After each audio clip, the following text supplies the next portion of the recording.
A very good morning to all the students of class 11th political science. Dear students, as you know, we had already started our first chapter of our first part, that is Indian Constitution at Work, and the first chapter was Constitution Why and How.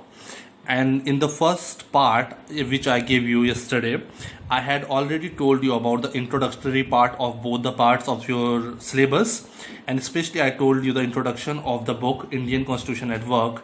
Later on I told you and gave you some definitions of the Constitution, which you already know since you have studied in class 8th, 9th and 10th. But as a student of political science, I gave you some proper definitions of Constitution. Then later on I gave you some 5 important functions of why we need a constitution in our society or for the functioning of our government or the relationship between the government and the citizens of a particular country. Although we are talking about the constitution in context to India, but also we will be talking about the other countries and their constitution, as many of the concepts which we are following in our Indian constitution have been picked up from those particular countries. So today the question which arises in after the functioning of the government, after the functioning of the constitution, that what are the important functions of the constitution, today's topic will be the authority of a constitution. But before I start a particular topic for today, I would like to revise what we did in the part 1 of chapter number 1, that is Constitution Why and How. So in the first part, mostly I told you what do we understand by constitution. Although when you will read your book, there is not any definition of constitution in the beginning, but I told you the meaning of constitution so that it would be very much easier for you to understand the topics step by step. So very first topic in your book was functions of the constitution, why we need a constitution in the society. So I told you the 5 important functions in detail of the constitution, which were as follows. As constitution provide basic set of rules, which was the first function. Second function of the constitution was that it specify who has the power to make decisions in the society. And the third function I told you, that constitution to set limit what a government can impose on its citizens. And the next one was to enable government to fulfill the aspirations of the society and create a just society. And the last and the 5th important function was fundamental identity of people. So these 5 points or the 5 functions of the constitution are very important. So you need to read them properly, go through your NCERT books. There are certain examples. After reading those examples, these 5 functions would be much easier for you to understand. Although I had given you certain examples, but also you need to go through your NCERT book. I am telling you again and again.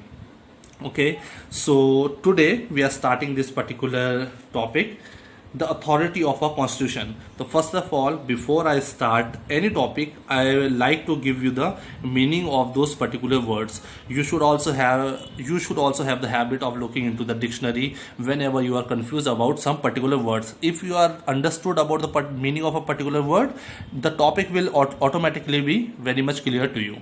So authority, as you must be knowing, authority of a constitution. So what are the authority? The authority is the power or the right to give orders or make decisions. Any institution has some power or rights to give order or make decisions. It's called its authority. So what are the authorities of constitution? What powers constitution has? What rights constitution has? What orders and decisions constitution can make? So we will be reading all about the authority of constitution in this particular topic. So first point, see it. We have outlined some of the important functions. So before starting that, it is also like a revision part for you. We have outlined some of the important functions which a constitution performs. These functions explain why most societies have a constitution. So as in the last part, we have already outlined important functions of the constitution. Remember those 5 functions. It can be a direct question for you, that what are the important functions of the constitution, or why do we need a constitution in the society. Say it's written, with a constitution perform the functions explain why most societies have a constitution. So after reading those 5 functions, it will be very much clear to you that why a society needs a constitution to function properly. Now moving up to the second important point here is, but still after reading functions of the constitution, there are three further questions we can ask about constitution. Okay, like in the first part you have understood the five functions of the constitution, but still after understanding all those functions there are certain three type of question which can come up to you. See, it's written, but still after reading functions of the constitution there are three further questions we can ask about constitution. Okay, so what are those three questions which we can ask about the constitution after reading its functions? What is a constitution? Okay, we have read all the five functions, but after that we can ask, what is a constitution, how effective is a constitution, and is a constitution just? So look at the first question, what is a constitution? In your NCERT book there is no answer to this, what is a constitution, in the beginning. Already they have started with the functions of the constitution, but I have already told you what is a constitution in the very beginning when I gave you two important definitions, and I have also explained them. So this point must be clear to you, what is a constitution. Second question which will arise after reading the functions about the constitution is, how effective is the constitution? Okay, we have assigned the functions about the division of powers or the set of rules, or to set the limit on the powers of the governments, so which it can impose on the citizens, or about the fundamental identity of people. Okay, we have made certain rules, but how effective is a constitution? And the next is, how is a constitution just?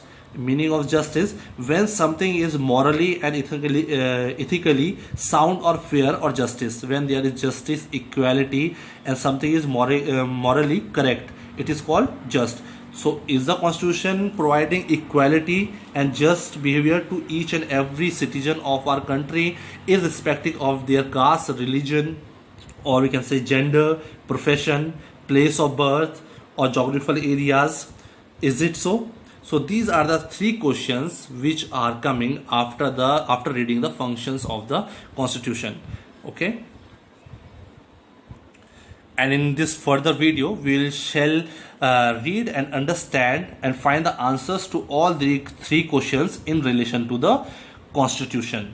Moving forward, and the next point is, in most countries constitution is a compact document and comprises a number of articles, provisions about the state, specifying how the state is to be constituted and what norms it should follow. So talking about not only about India, if you are talking about the constitution, they are saying in many countries around the world, constitution is a compact document. Compact document, if I say you have a political science book, it's a complete book. You have an English book, so we can say it's a combined compact book you have. So document, so constitution is like a document, it's a compact document, and comprises, in that there are a lot of articles and provisions in it, according to which a government and the citizens are to be governed, and the interrelationship between the government and the citizens, and specifying how the state is to be constituted and what norms it should follow. So all these provisions are under this particular compact document, according to which a country is governed. So we can say that, as we read, in most of the countries the constitution is a compact document, a single document having the or we can say it's like a rule book having certain pages, and all the rules and regulations and articles and provisions are written in it, according to which a state is governed.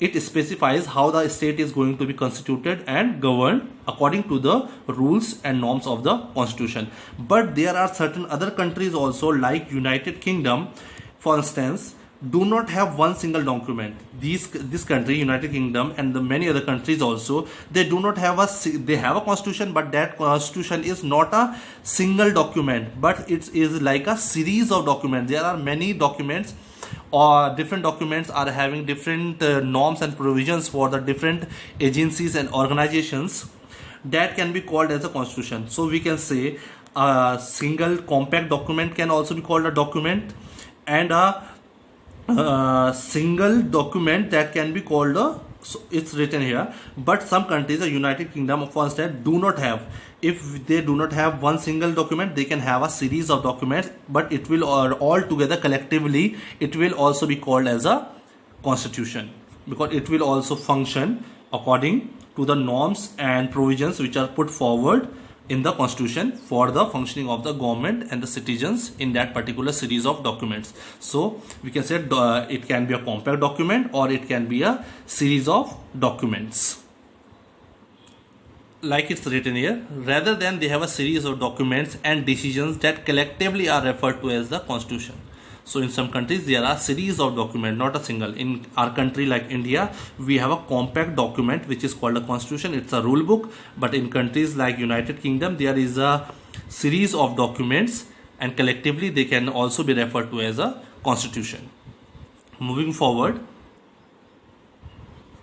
So in context to constitution, we can say that constitution is a document or a set of documents. So talking about the constitution, we can now understand and say that constitution is this. These are the answers to the question that what is a constitution. Although I have already given you the definitions in the first part, but here they are trying to explain that what is a constitution. Constitution can be a compact document or it can be a series of documents like in United Kingdom.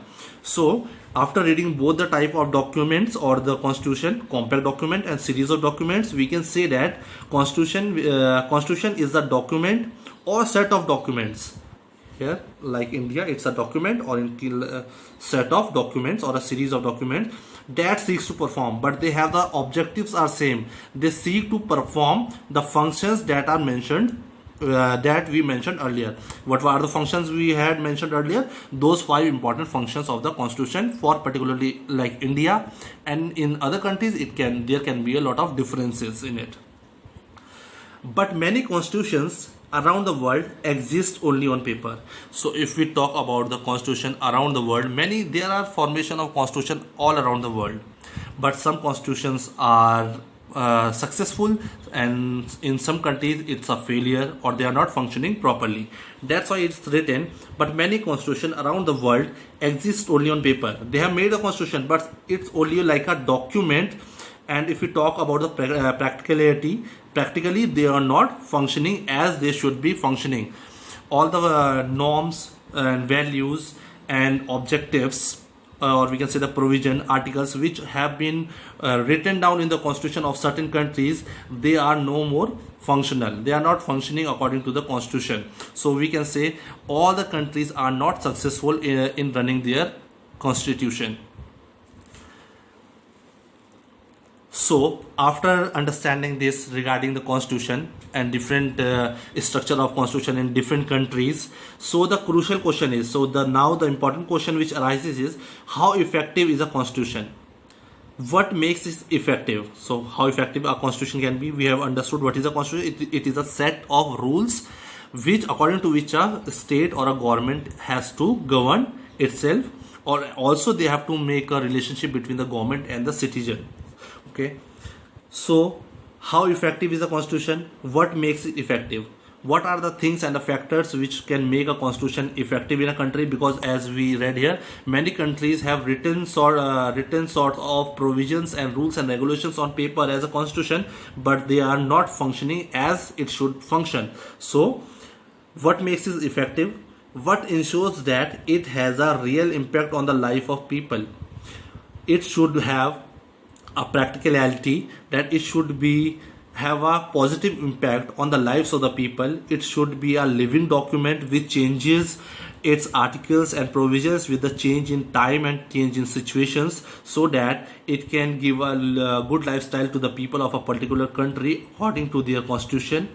So making a constitution effective depends on many factors. So we can say making a constitution is not just writing the provision and articles and rules and regulations just on paper and making a document. It should be effective, and how to make it effective, it depends on many factors which we shall be reading in this, particularly in this chapter further. So the next important topic coming up is mode of promulgation.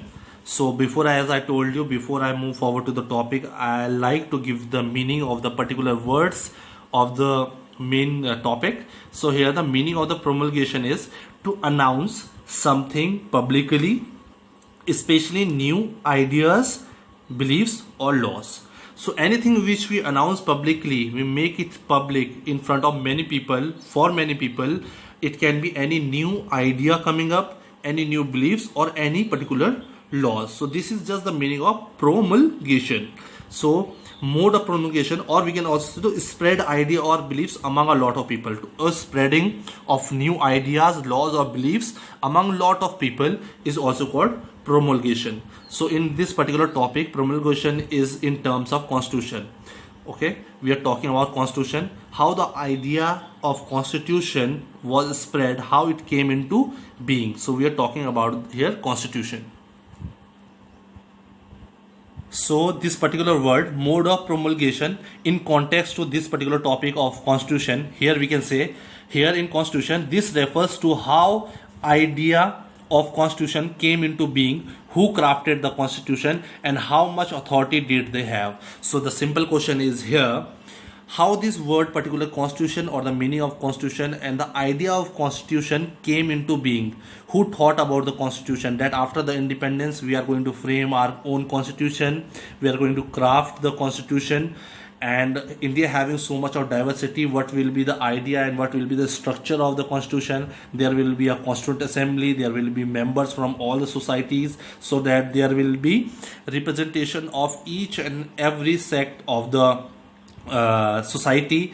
Everyone will get the representation, whether talking about the gender, caste, okay, religion, and how much authority, who will have the authority, and what will be the limit to the authority, that how they will frame the constitution, and how can we blindly trust them, how can we have a faith and belief on the constitution and the rules and provision and the articles which they are putting us together for all the citizens of India.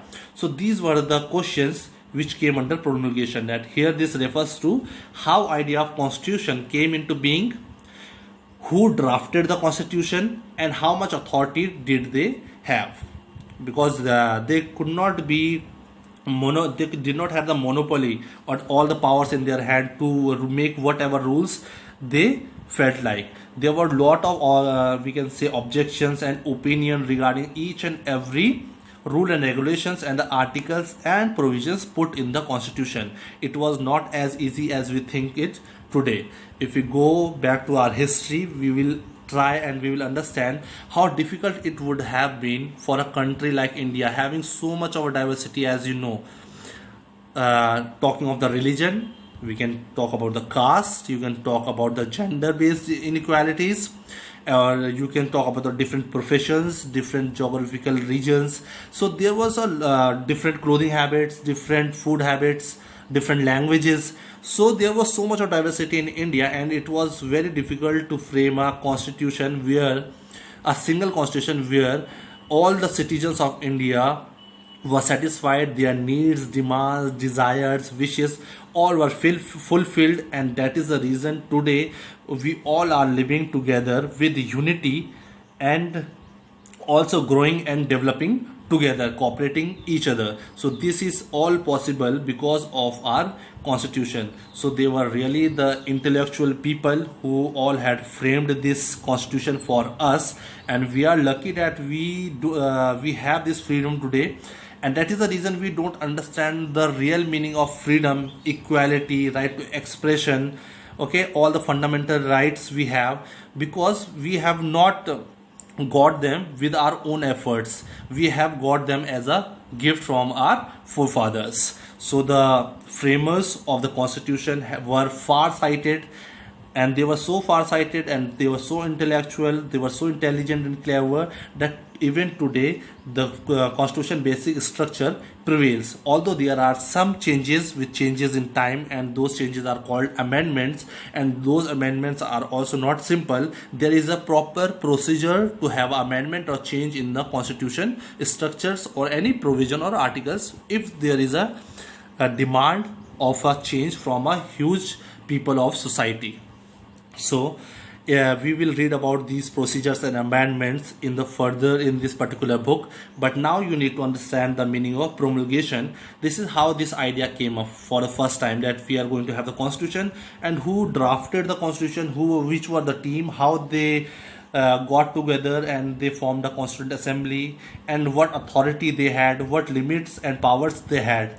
Okay, so moving forward to this point, In many countries, constitution remains no longer existing or functioning because they are crafted by military leaders or leaders who are not popular and do not have ability to carry people with them. So it is a very important point here.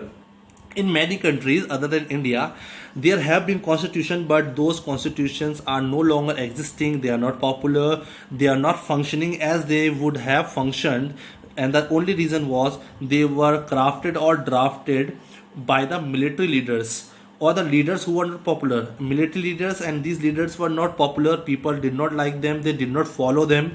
So when the constitution or the rules are made by the people, who are not liked or who are not popular in a particular country, that type of a constitution will not last for a long period of time and people will not abide by that constitution. So it is very important for a successful constitution that the constitution should be framed by the people who are very popular, well known in the society, very well mixed up with the common people of the society, with the lower class, middle class and the high class. They should be intellectual. They shall be well connected with all the political, social and economic conditions of the country, so that while making the rules and provisions and articles in the constitution for the people, they keep in mind the levels of the different type of people and to satisfy the needs and demands of all the people in a single constitution. So that is why there was a failure of such type of constitution, where the constitution was crafted by the military leaders and leaders who were not popular at all. They were unknown to the problems and situations of the common people. They were, we can say, they wanted to dominate the people of a particular country, and the constitution which they framed must have been the rules and the provisions through which the only military leaders and the allied classes would have been benefited. So a lot of discrimination must have been there in these type of provisions and articles. That why it was a failure. The most successful constitutions like India, so if we talk about the worldwide around, in current scenario also in the today's world, if we talk about the most successful countries and the most successful constitutions running today are India, South Africa and United States, as they are constitutions which were created in the aftermath of the popular national movement. This is important term, because all the constitution of India also, South Africa also and United States also, these constitutions were framed after or along with the popular national movements. If we talk about South Africa, there was a racial discrimination. There was a popular national movement going against the racial discrimination, in which there was a lot of discrimination between the black and the white people in terms of economic, political and social and cultural life. Everywhere they faced lot of discrimination in relation in context to white people. Same in, if we talk about India, India's constitution came into being and started framing in 1946, that and mostly after 1947, after the independence national movement, after we got the independence. So that was also a national movement. So through this point we are trying to understand that all the constitutions which are successful today, those came after some popular national movements, and those were framed by most of the important and the famous leaders of those particular time, as they knew all the important situations, economic, political, cultural problems of the people. They knew very well all the sections of the society, and they also knew how to fulfill all the needs and demands of all the sections of the society in a single constitution, because they were very closely connected to the people in the national movements. Movements. So talking about the next point now. In this particular part, I am giving you a bit some basic information regarding the Constituent Assembly, some dates and some particular important names. But although this topic I shall be taking in detail in this chapter further, when we will be talking about the framing of the Constituent Assembly. In that I shall be telling you all the details, but still I have written some of the important details here. You can learn them. Although India's constitution was formally created by Constituent Assembly between December 1946 to November 1949. So this was the period where the Indian Constitution was framed by the Constituent Assembly. Okay, so the details of Constituent Assembly we shall be doing in the further topic. It's a separate topic. but still I have written here. So started our constitution, framing of our constitution was started in December 1946.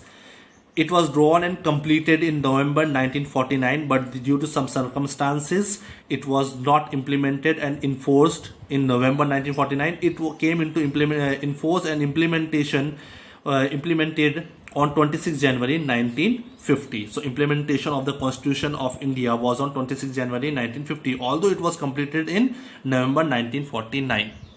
So this temporary chairman of the Constituent Assembly was Satyajit Nanand Sinha. President was Rajendra Prasad. Chairman of the drafting committee, this was the president Rajendra Prasad, and chairman of the drafting committee of the constitution was B.R. Ambedkar. So these are some of the important information you need to keep in mind regarding the Constituent Assembly, which was the only sole organization or the organ which was responsible for the framing of the Constitution of India. These points I have already explained you, but I am reading them once again when I was talking about the mode of promulgation and the meaning of promulgation, and how constitution came into being and drafted, and which were the authorities who were responsible for the framing of the constitution and different provisions. In that I told you constitution was drawn and drafted upon a long history of the nationalist movement. When the constitution was drawn, it was drafted after a nationalist movement that had a remarkable ability to take along different sections of the Indian society together. And those nationalists, important, famous personalities, they had the remarkable ability. They had the ability to influence the people of the society towards them. So when they started drafting the committee, this constitution, and different provisions and articles were put forward in the Constituent Assembly, and there was debate. Of course there were debates and different opinions, as the members of the Constituent Assembly belonged to the different sections of the society. There was a pure and complete representation of all the parts of the India and all the sections of the society. All the religions were included in it. So of course there were some discussions regarding the different opinions, but still when the people accepted those provisions and articles easily, as they had the faith on these nationalist leaders who had remarkable ability to take along different sections of Indian society together. They brought different sections of the society together with unity, and that is the reason we stand as a sovereign country still today, following the democratic method. Okay. Constitution was drawn up by the people who enjoyed immense public credibility. This is the only, when the constitution was drawn, the people who were the members, they enjoyed the immense public credibility, who had the capacity to negotiate. They had also the capacity to negotiate, to discuss on the various opinion of the different people, and command the respect of the wide cross section. There was a wide cross section of the society, different type of society, different type of people, different opinions, but still these important leaders who had immense public credibility were able to and were successful in making negotiations and making commands to the respect of wide cross section and making different provisions for the constitution. It's written society, and who were able to convince people that it was a framework for justice, and they were very much we can say successful in convincing people that this particular constitution is not only giving power to few people, it is a constitution which will work to, it's a framework which will work for the equality, for the freedom, and for the justice of each and every citizen of India. Each and every citizen will be equal in front of the eyes of the law. Such framework and was very important and must needed for a country like India, which just got the independence, also having so much of a diversity. This is also one of the important point. Some countries have subjected their constitution to a full-fledged referendum. The meaning of referendum is, it is a method of voting where each and every citizen or an individual comes and votes for a particular rule and regulation. If they want any new provision, article, each and every citizen is given a chance to vote. This is called referendum. So this was the case with, like in Greek, we can say in Greece, this was a case where referendum, but it is only possible where the population is too less. But in country like India, there was a lot of population. This method of referendum could not be possible. That is why today also we have our representatives. We vote our representative who on behalf of us make different rules and regulations for our better positive results in the in the parliament and also in the state legislative assemblies. But in Indian constitution was never subjected to such a referendums. But if we talk about India, India had not voted in subjected to such a referendum, as all the provisions and articles were put forward by all the popular personalities of the freedom struggle, and people had faith on these personalities, as they shared a lot of immense public credibility, who had capacity to negotiate law and command the respect of wide cross section of the society. Okay, so these are the two topics which we have covered today. As I told you about the authority of the constitution, then I told you about the mode of promulgation, and in the next video I will see taking the further topics, and I shall also be assigning you certain notes. You have to write these notes, and I shall be giving you certain questions and answers for this particular topic. You have to do it in your political science notebook neatly and clean. Okay, and if you want to write the notes, you can also make a separate notebook for your notes. Till then, thank you.